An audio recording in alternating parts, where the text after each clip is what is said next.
وقال تعالى ولو أن أهل القرى آمنوا واتقوا لفتحنا عليهم بركات من السماء والأرض ولكن كذبوا فأخذناهم بما كانوا يكسبون۔ اللہ تبارک و تعالی نے ہم سب کو اس دنیا میں اپنی متعدد نعمتوں سے نوازا ہے۔ ایمان کی نعمت، صحت اور تندرستی کی نعمت، آل و اولاد کی نعمت، گھر بار کی نعمت، کاروبار کی نعمت، علم کی نعمت۔ الغرض یہ کہ اس دنیا میں ہم اللہ کی نعمتوں سے فیض حاصل کر رہے ہیں اور اپنی اس دنیا کی زندگی کو ان نعمتوں کے ذریعے سے خوشگواری کے ساتھ گزار رہے ہیں۔ ساتھ ساتھ ہم میں سے ہر شخص یہ چاہتا ہے اور یہ چاہنا بھی چاہیے کہ اللہ تبارک و تعالی ان نعمتوں کو بابرکت بنائے، ان نعمتوں کو کشادہ کر دے۔ اس کے لیے شریعت میں، قرآن و سنت میں اسباب اور ذرائع بیان کیے گئے ہیں۔ اگر وہ اسباب اختیار کیے جائیں گے، ان طریقوں کو اپنایا جائے گا جو طریقے نعمتوں میں برکت کے بنائے گئے ہیں، بتائے گئے ہیں، تو انشاءاللہ یہ نعمتیں ہم پر اور ہمارے ساتھ قائم رہیں گی اور ان نعمتوں کا جو فیض ہے وہ فیض جاری رہے گا۔ سب سے پہلی بات اور سب سے ضروری بات یہ ہے کہ ہم تقوی اور پرہیزگاری کی زندگی گزاریں۔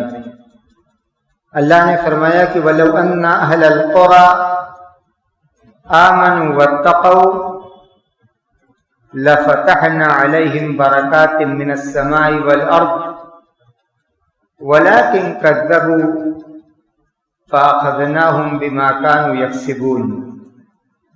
اگر بستی کے لوگ ایمان لائیں اور تقوی کی زندگی گزاریں، لفتحنا عليهم بركات من السماء والأرض، تو ہم ان کے لیے آسمان اور زمین کی برکتوں کے دروازے کھول دیں۔ یہ اللہ کا وعدہ ہے اور یہ وعدہ ان لوگوں کے لیے ہے جو ایمان کے ساتھ ساتھ تقوی اور پرہیزگاری کی زندگی گزارتے ہیں، اللہ سے ڈرتے ہیں، اللہ کے احکام پر عمل کرتے ہیں، جن کاموں کے کرنے کا حکم دیا گیا ان کاموں کو کرتے ہیں، جن کاموں سے بچنے کا حکم دیا گیا ان کاموں سے بچتے ہیں۔ یہ تقوی ہے۔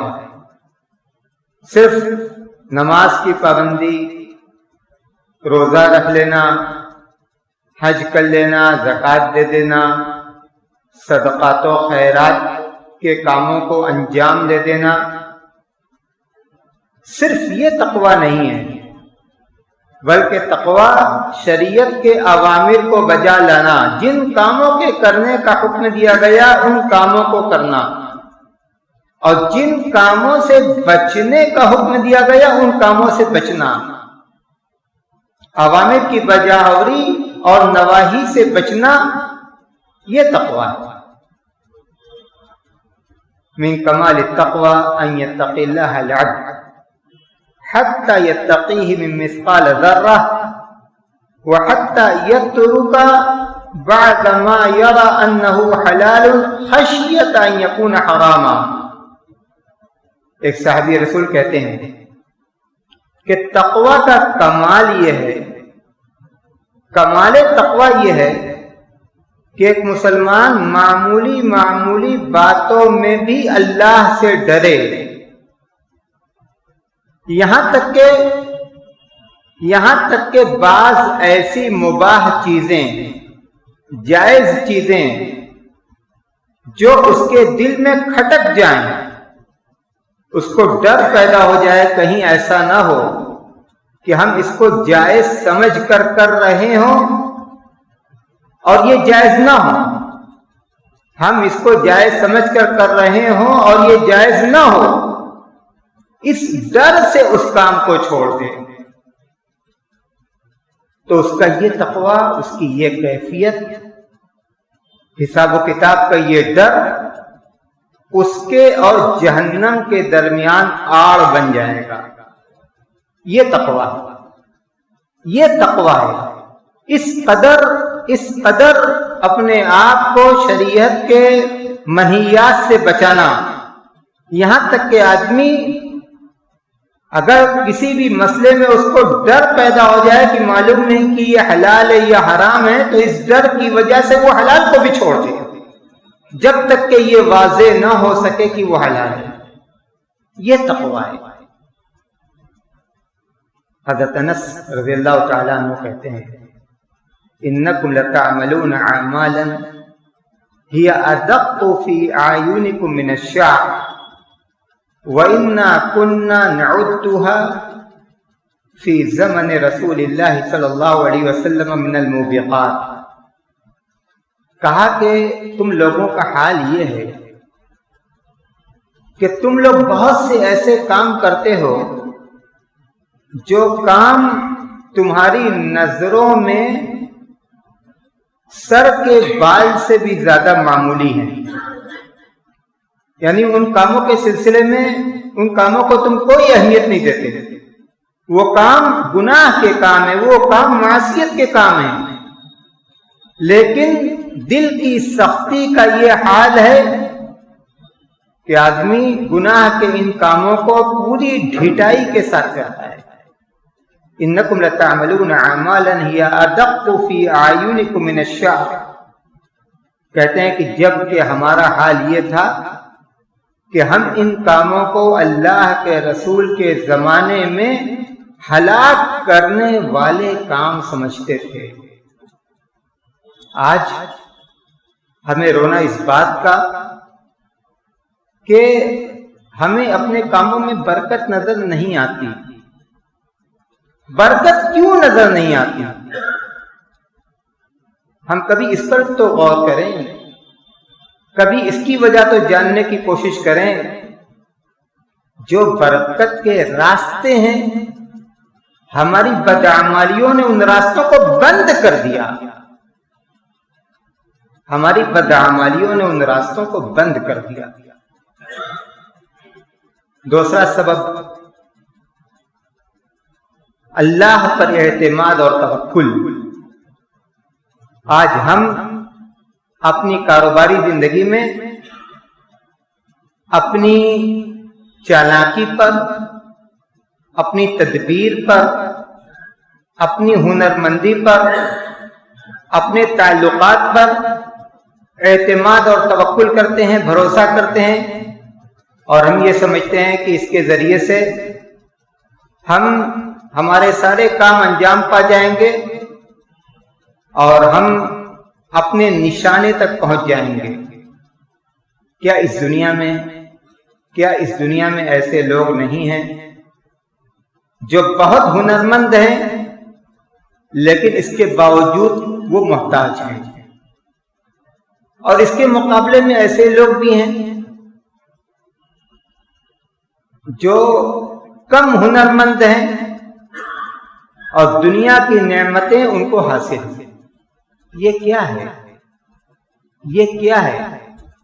ان اللہ هو الرزاق ذو القوۃ المتین، اللہ روزی دینے والا ہے۔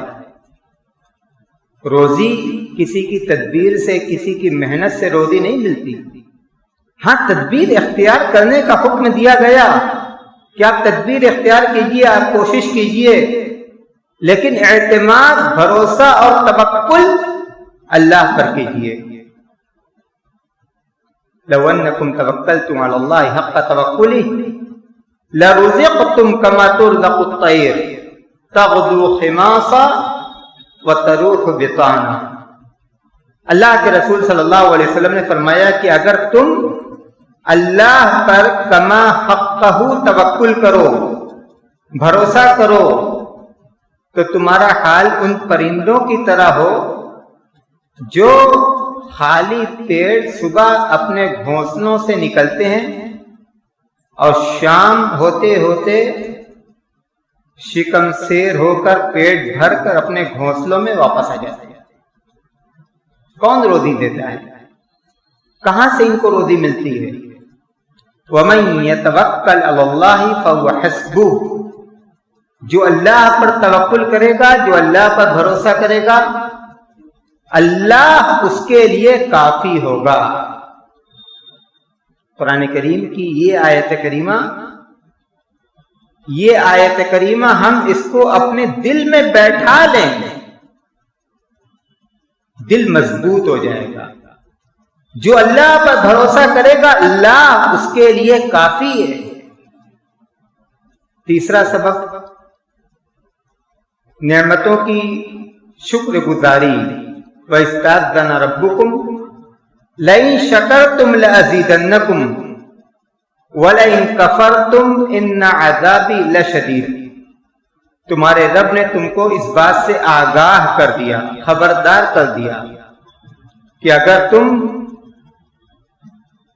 اللہ کی نعمتوں کی شکر گزاری کرو گے تو اللہ ان نعمتوں میں برکت دے گا، ان نعمتوں کو باقی رکھے گا، ان نعمتوں کو تمہارے لیے رحمت اور خوشگوار بنا دے گا۔ اور اگر اس کے بالمقابل تم نے ناشکری کی تو یہ جان لو کہ میرا عذاب اور میری پکڑ بہت سخت ہے۔ ایک طرف بشارت، خوشخبری، اور دوسری طرف عذاب کی دھمکی۔ نعمتوں کی ناشکری آج ہمارے درمیان عام ہے، آج ہمارے درمیان عام ہے، اس طریقے سے کہ نعمتوں کا صحیح استعمال ہم نہیں کرتے۔ ہمیں نعمتیں ملتی ہیں، ہمارے اندر کبر پیدا ہو جاتا ہے، ہمارے اندر غرور پیدا ہو جاتا ہے۔ وہ لوگ جو ان نعمتوں سے محروم ہیں، ہم ان کو حقیر سمجھنے لگتے ہیں۔ نعمتوں کے استعمال میں حلال اور حرام کی تمیز اٹھا دیتے ہیں۔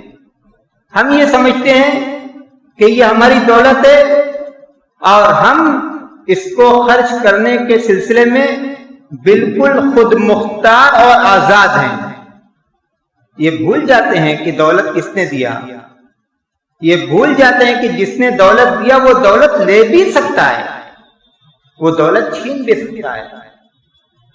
تمہارے رب نے تم کو آگاہ کر دیا، خبردار کر دیا کہ اگر تم نعمتوں کی شکر گزاری کرو گے تو یہ نعمتیں تمہارے ساتھ رہیں گی، اور ناشکری کرو گے تو میرا عذاب بہت سخت ہے۔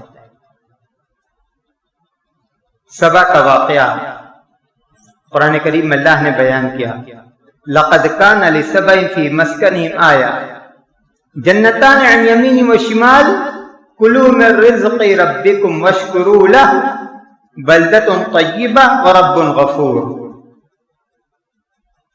کلوا من رزق ربکم واشکروا لہ، نعمت دی گئی، باغات دیے گئے، پھل پھول میوے دیے گئے، بہت اچھا صاف ستھرا شہر دیا گیا، اور کہا گیا کہ اپنے رب کی روزی کھاؤ اور اس کا شکر بجا لاؤ۔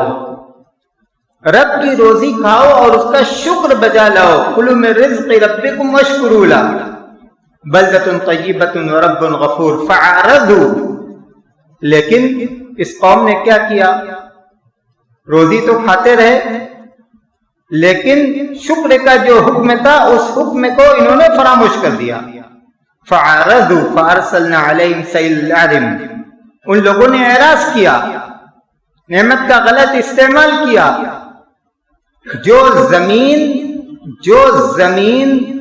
پھل پھول اور میوے اگاتی تھی وہی زمین ان کے لیے کانٹے دار درخت، بے فائدہ جھاؤ کے درخت اور کچھ بیری کے درخت اگانے لگی.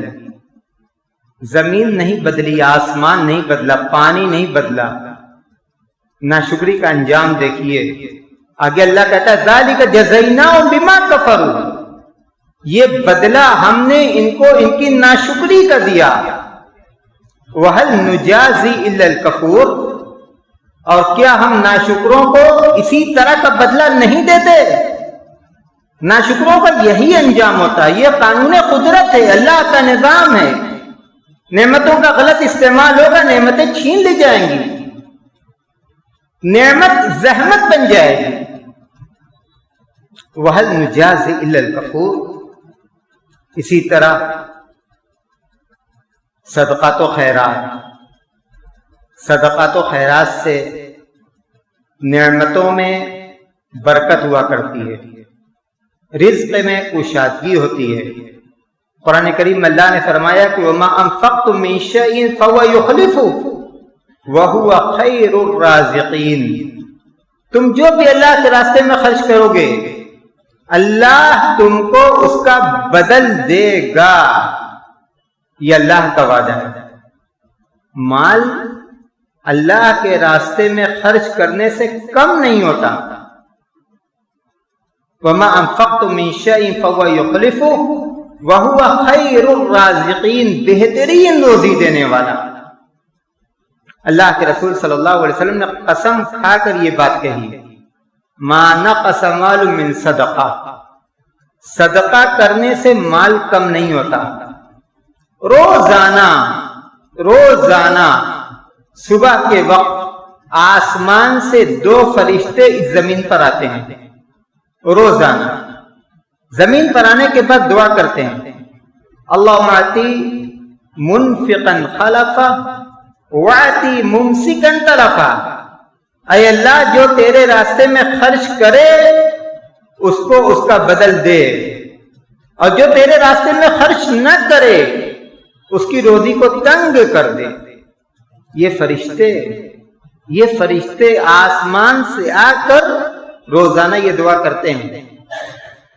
اللہ کے رسول صلی اللہ علیہ وسلم نے ایک موقع پر حضرت بلال سے کہا انفق یا بلال ولا تخش من ذی العرش اقلالا. بلال خرچ کرو عرش والے سے محتاجگی کا خوف نہ کھاؤ کہ عرش والا تم کو محتاج کر دے گا. وصدقۃ السر والعلانیہ ترزق وتنصر وتجبر. اللہ کے رسول صلی اللہ علیہ وسلم نے فرمایا چپکے سے دینا اور علانیہ دینا. 3 فائدہ اس حدیث میں 3 فائدہ اس کا گنایا گیا. ترزق تمہیں روزی دی جائے گی، تنصر تمہاری مدد کی جائے گی، تجبر تمہاری ضرورتوں کو پوری کر دیا جائے گا. صدقات کا فائدہ دیکھیے. آخری بات صلہ رحمی بہت بڑی نیکی ہے. من سر وان یبسط له فی رزقی وینسى له فی اثری فلیصل رحمہ. اللہ کے رسول صلی اللہ علیہ وسلم نے فرمایا کہ جو اس بات کو پسند کرے کہ اس کی روزی کشادہ کی جائے اور اس کے وقت میں برکت دی جائے، روزی کی کشادگی اور وقت کی برکت، کیا کرنا ہے اس کو؟ فَلْيَصِلْ رَحِمَهُ، وہ صلہ رحمی کرے، رشتوں کو جوڑے، وہ رشتے جو اللہ نے بنائے، وہ رشتے جو اللہ نے بنائے۔ ہم جس گھر میں پیدا ہوئے اپنی مرضی سے پیدا نہیں ہوئے۔ ہمارے جو والدین ہیں وہ ہماری مرضی سے ہمارے والدین نہیں ہیں۔ ہمارے جو بھائی ہیں، ہماری جو بہنیں ہیں، ہمارا جو گھر ہے، ہمارا جو خاندان ہے، اس میں ہماری مرضی کا کوئی عمل دخل نہیں ہے۔ یہ اللہ نے رشتہ قائم کیا ہے۔ جو اللہ نے رشتہ قائم کیا ددیال کے ذریعے سے، ننیال کے ذریعے سے، یا اللہ کے نام پر جو رشتہ قائم ہوتا ہے، یعنی سسرال کا رشتہ، ان رشتوں کے حق کو ادا کرنا، ان رشتوں کو جوڑ کر رکھنا، ان رشتوں کو نبھانا۔ اور یہ بھی ہم جانیں کہ رشتے کے اعتبار سے جو شخص ہم سے جتنا زیادہ قریبی ہے، رشتے کے اعتبار سے جو شخص ہم سے جتنا زیادہ قریبی ہے، اس کا ہم پر اتنا ہی زیادہ حق ہے۔ قریب کے رشتہ داروں کو چھوڑ دیں، دور کے رشتہ داروں کی حال چال لیں، نہیں، جو جتنا زیادہ قریبی ہے اس کا اتنا زیادہ حق ہے، اس کا حق ادا کیا جائے۔ وَآتِ ذِی الْقُرْبَىٰ حَقَّهُ وَالْمِسْكِینَ وَابْنَ السَّبِیلِ، قرآن میں اللہ نے فرمایا کہ قرابت داروں کا حق ادا کرو، قرابت داروں کا حق ادا کرو۔ ضروری نہیں ہے کہ ان کے اوپر بہت لمبی چوڑی رقم خرچ کی جائے۔ حق ادا کرنے کا مطلب ان سے رشتے کو بحال رکھنا، رشتے کو استوار رکھنا، خیر خیریت کرنا، حال چال لینا، تحفہ تحائف دینا جس سے محبت میں اضافہ ہو، ان کے دکھ درد میں شریک ہونا، ان کی خوشیوں میں شریک ہونا، جس سے رشتہ جڑا رہے، ان کاموں کو کرنا۔ اور جس سے رشتے میں خلل آئے، جس سے رشتے میں خلل آئے، وہاں صبر اور ضبط کا برتاؤ کرنا، برداشت کرنا۔ مثالیں ہیں، دلیلیں ہیں، وقت اجازت نہیں دیتا تفصیل میں جانے کی۔ الغرض یہ کہ اگر ہم یہ چاہتے ہیں کہ اللہ کی جو نعمتیں ہمارے ساتھ ہیں ان نعمتوں میں اضافہ ہو، ان نعمتوں میں خیر و برکت ہو، اور ہم یہ بھی جان لیں کہ نعمت سے مراد صرف مال نہیں ہے۔ جب روزی کی بات کی جاتی ہے، جب خیر و برکت کی بات کی جاتی ہے تو ہمارے نظر میں صرف مال آتا ہے۔ اس سے بڑی بھی نعمتیں ہیں۔ کیا ایمان کی دولت سب سے بڑی دولت نہیں ہے؟ کیا دین پر استقامت مال کی نعمت سے بڑی نعمت نہیں ہے؟ کیا صحت اور عافیت کی نعمت مال کی نعمت سے بڑی نعمت نہیں ہے؟ کیا اولاد کی نعمت اور اولاد کی صالحیت، نیک تربیت مال سے بڑی نعمت نہیں ہے؟ اللہ کے رسول صلی اللہ علیہ وسلم کو دیکھیے، سب سے زیادہ بابرکت زندگی، اس بات کو یاد رکھیے گا، سب سے زیادہ بابرکت زندگی سوئے زمین پر اللہ کے رسول صلی اللہ علیہ وسلم نے گزاری۔ یہ ہمارا ایمان ہے۔ لیکن اللہ کے رسول صلی اللہ علیہ وسلم کی دعا کیا تھی؟ اللہ کے رسول صلی اللہ علیہ وسلم یہ دعا کرتے تھے کہ اللہ تو آل محمد کی روزی کو کفاف رکھنا، برابر سرابر رکھنا۔ اور جب آپ اس دنیا سے گئے تو آپ کی زرہ ایک یہودی کے پاس تھی۔ اس سے یہ معلوم ہوا کہ رزق سے مراد اور برکت سے مراد صرف مال نہیں ہے، بلکہ جو نعمتیں ہیں اپنی اہمیت کے اعتبار سے، اپنی ترتیب کے اعتبار سے، وہ ساری نعمتیں اللہ کا رزق ہیں، وہ ساری نعمتیں اللہ کا رزق ہیں۔ اور اللہ تبارک و تعالیٰ سے ان تمام نعمتوں کے کشادگی کی دعائیں کرنی چاہیے۔ اللہ تبارک و تعالیٰ ہماری اصلاح فرما دے، ہماری خامیوں کو دور کر دے، ہمیں نیک اعمال کے کرنے کی توفیق عطا کرے، دین کی صحیح فہم عطا کرے۔ جو بیمار ہیں بار الہ تو اپنے فضل سے انہیں صحت یاب کر، جو پریشان حال ہے ان کی پریشانی کو دور کر دے، جو مالدار ہیں بار الہ تو ان کو نیکی کے راستے پر قائم رکھ اور ان کے مال و منال میں خیر و برکت عطا کر، جب تک زندہ رکھ، اسلام پر چلنے والا بنا کر زندہ رکھ، جب موت آئے تو ایمان پر آئے۔ وآخر دعوانا الحمد للہ.